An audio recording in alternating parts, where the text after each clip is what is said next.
My parents were high school sweethearts. They've been married for 40 years. And my mom and dad, they've always built this tight-knit family. Both come from fairly large families, born and raised here in St. Tammany Parish. And my mom was all about family and adored her grandchildren. And she had a lot of spunk in her. She was an artist, she was an author, and I mean, really, it was all about family, family vacations, family night.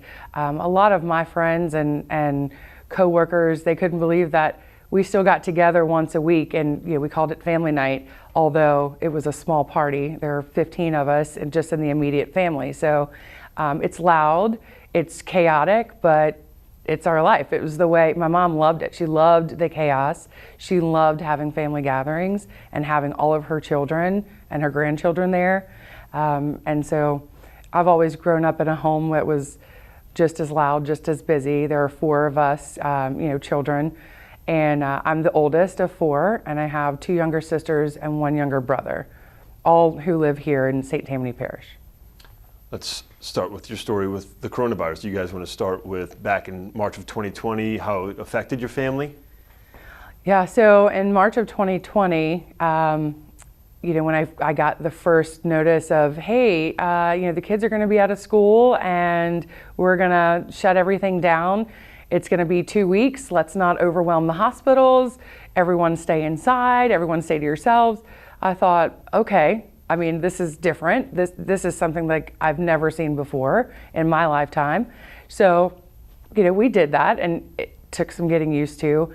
I had never been without doing family night and seeing my siblings and seeing my parents and just having that, person-to-person contact, really ever in my life. And so it was a big transition, but we were willing to do that for the cause.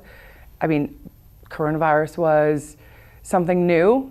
We didn't know anything about it, and it was kind of worrisome that, we didn't know how quickly it spread or how quickly it could, change the face of what we knew as, life as we knew it. So, we all heeded the warnings and kind of stayed to ourselves, and it was a big change for my immediate family, and then also, my connection with my siblings and my parents. Any of your family members, or obviously your mother, tested positive. Take us back to the beginning of that and to where we are today. So my mom probably heeded the warnings the most. My siblings and I, we have jobs. We have to be out into the world. We wore masks and we, followed all of the instruction. But my mom really heeded the warnings the most. She stayed inside. She didn't go anywhere unnecessarily. She wore a mask everywhere that she went. She would have been the first person in line for a vaccine when it was her turn. And she told us time and again that she was afraid of getting coronavirus because she thought that if she got it, that it would kill her, that she would die. And I don't know if it was some premonition that she had, if it was just a thought, if she really was just afraid of her immune system and things like that, but she knew that it was going to be a difficult road for her if she got it. So we respected her wishes. We all stayed away. When we came to visit, we would sit outside and they would sit inside, the screened-in porch, and there was way more than 6 feet between us.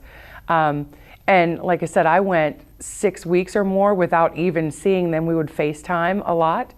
And so everything started in March. Easter of 2020, my mom, it really was heavy on her mind. She actually wrote a letter to all of us children and, just letting us know how much she loved us, and these are my wishes. If anything happens, this is what I want for the rest of my life and for the rest of your life and things like that. And we were like, Mom, it's fine. Well, if we fast forward to Christmas, it really was the first time that we got together. We got together briefly that morning for, presents, and my dad cooked breakfast. And on January 4th, January 4th, 2021, my mom started with what she thought was just a sinus infection or a cold. And she went to get tested that day because my sister was going into labor with her first baby, and my mom was super excited to meet her newest grandchild. And so she went to get tested, and it came back positive for COVID. And so, you know, she stayed to herself. We FaceTimed with her. Her sister came to be with her because my dad has some underlying conditions that he was, you know, she was afraid that if he got COVID, then, you know, that would be problematic for him. She was selfless in that way that she said, I'm not worried about me, I'm worried about you. I'm gonna stay upstairs in the upstairs half of the house. You stay downstairs. I will have someone else come and take care of me so that you don't even have to come in contact. So her sister came, my mom's sister came to take care of her. And so we would talk to her throughout the day. I would talk to my mom, we would FaceTime. And it was a few days later, my sister, Shannon, she just had a feeling that she needed to go and check on my mom because we had FaceTimed, we did a group family FaceTime, and my mom just didn't look well. And it was several days into her having COVID and, you know, telling us, oh, I'll be fine, I'm getting better. And then she would say I had a really bad day. But Shannon went to check on my mom, and her pulse ox was so below normal. It was in the 50s. And so Shannon rushed her to the emergency room. My mom didn't want to go into the hospital. She said all along because people were dying alone, and she didn't want to die alone in a hospital. If she were going to die, she wanted to die with her family around her. So she was in the hospital for 52 days. She was admitted to the hospital January 15th, 52 days. And then we had to make the very hard decision that she had fought enough for her life, and we had fought hard enough for her, but that her quality of life and what she wanted, that we had to honor her wishes. And so, you know, she did pass away on March 8th after fighting very hard for 52 days. I will say that it was a very hard process to watch, especially for a loved one. It progressed rather quickly and then stalled out. And so the first 7 days that she was in the hospital, she was awake, she was somewhat alert. And then we got the difficult call that, you know, she couldn't breathe on her own anymore, that they had to intubate her. And so that actually was the first day that my dad was able to go and visit her. She was in COVID isolation, but we could stand on the outside of the door, one person for 15 minutes a day to talk to her through the phone. And so instead of my dad going to see his wife, the love of his life, the first time, sitting up and talking and, you know, doing better, she was not doing well at all. And she was intubated. And so for the next 30 days or so, it really was a waiting game to see if she could get strong enough and breathe on her own. And ultimately, it didn't work out that way. We did receive what we consider a blessing, that a few days before she passed away, she did come out of the medically induced coma. She wasn't able to talk. She did have to get a trach because we felt ultimately, with the advice of the doctors, if she still needed breathing support from the ventilator, that she needed to have a trach. So we knew she didn't want the trach, but they also told us that it would be a temporary measure. And so every decision that we made on behalf of my mom and for her care, it really was a family decision. The siblings and my dad, we would all get together, we would talk about it, and we would make a family decision on the next step. She always said she didn't want to live on machines. And when it came down to it, that was her only chance to meet her newest grandbaby, to get back to her family, to get back to her life. And so we felt that we owed it to her to fight just as hard for her if she decided, yes, I want to go on the ventilator, I want to live. And so we tried to fight just as hard for her. You see the numbers on the news, and you see them, you know, through the text messages and everything that come from the governor. Let's say we have this many cases today, we have this many hospitalizations, this many on ventilators. And all throughout the process, my mom became a statistic. And so it was like, mom is in those numbers somewhere.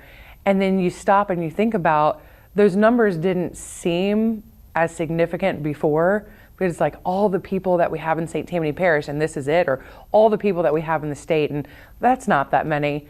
And then I think about my mom is one of those statistics, and we're the family behind that. So it's not just the person who has COVID, it's the family that's left behind. It's the family that's left to make difficult medical decisions that they have to live with. Really, it was the hardest thing that any of us have ever had to do, and I wouldn't wish it on anyone. Obviously, there have been thousands of families like yours that experienced, losing a loved one or dealing with the coronavirus. But for a family who didn't experience that or have as severe as complications from it, what would you want that family to know?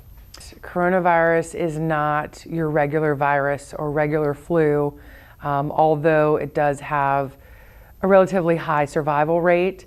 For those that do get a severe case of COVID, it is the worst nightmare that I have ever been entrapped in. It was the worst roller coaster that I wanted off of, and I know that my mom wanted off of also, and we just couldn't. She could not beat it. It was ravaging her body and her lungs, and she couldn't fight back. And so I would encourage those families to really take COVID seriously, to really think about the impact that it would have on their lives. If one of their loved ones die, it's a life-altering event.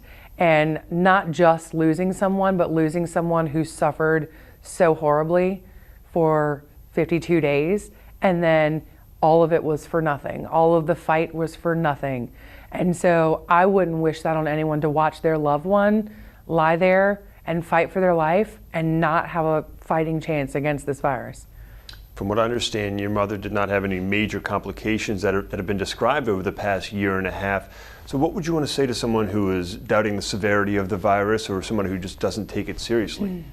There's a lot of information out there, and I would say choose very wisely which information you choose to believe. And I don't know that any one person or any one group knows everything and has all of the answers, but I would say, getting vaccinated is probably the biggest thing that you can do.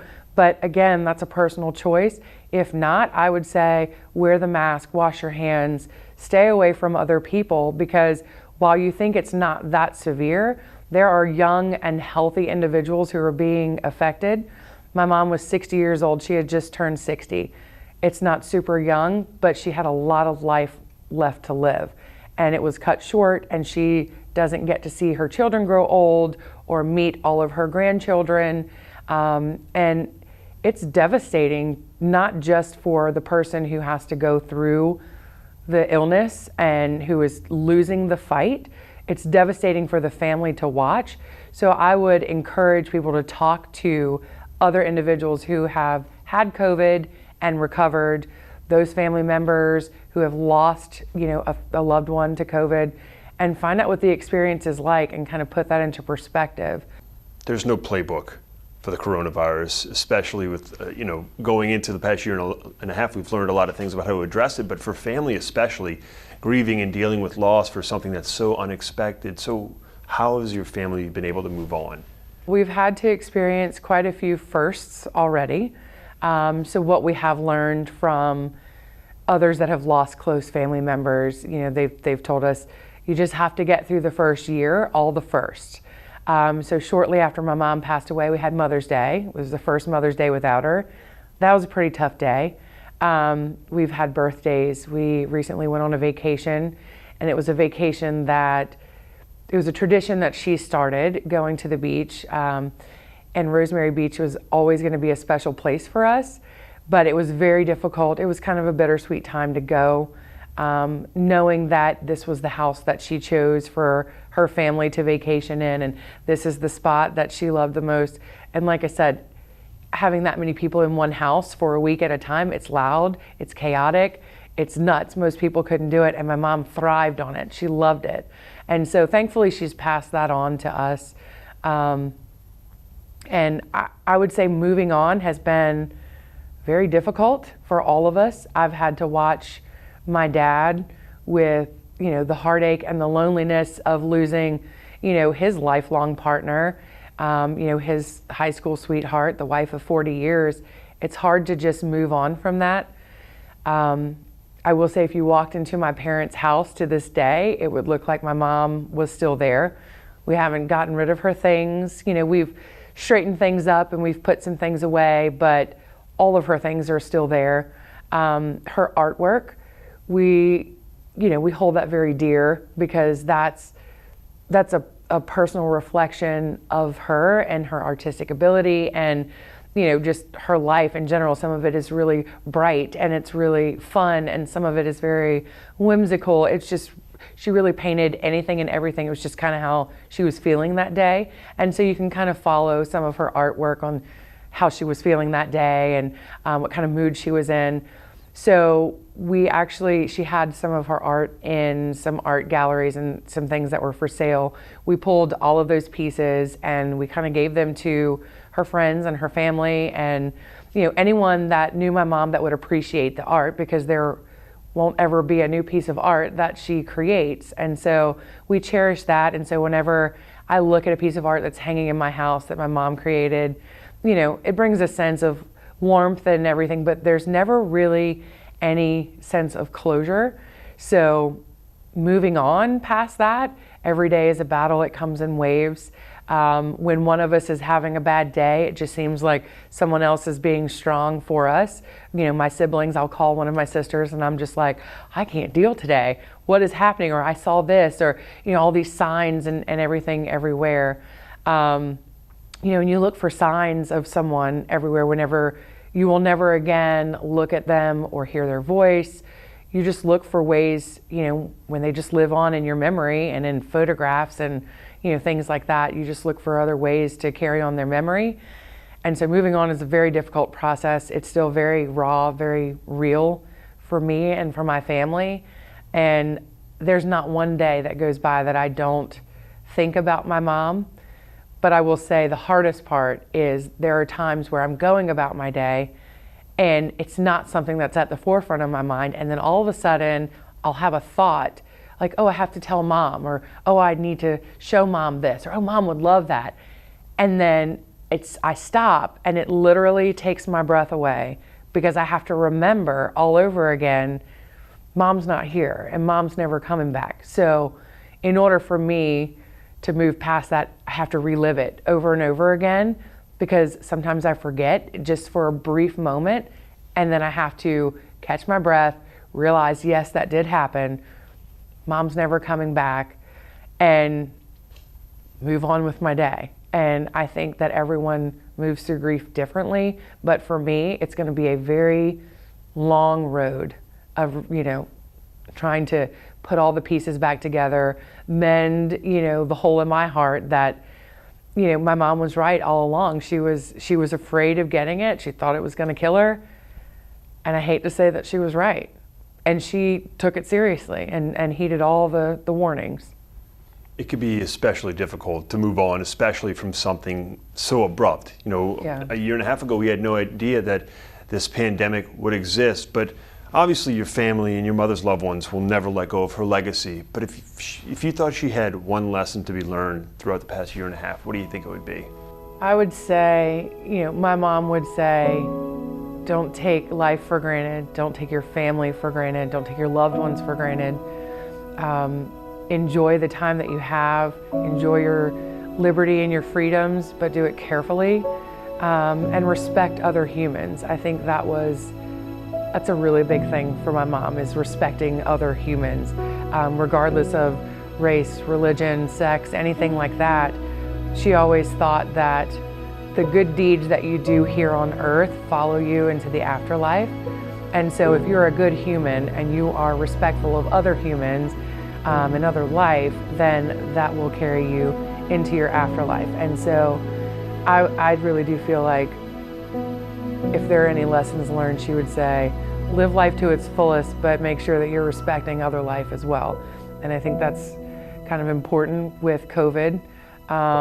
With the hand washing and the wearing the mask and socially distancing and, getting a vaccination, all of those choices, not just for you, but for your neighbors and for your loved ones, and just to be a good human.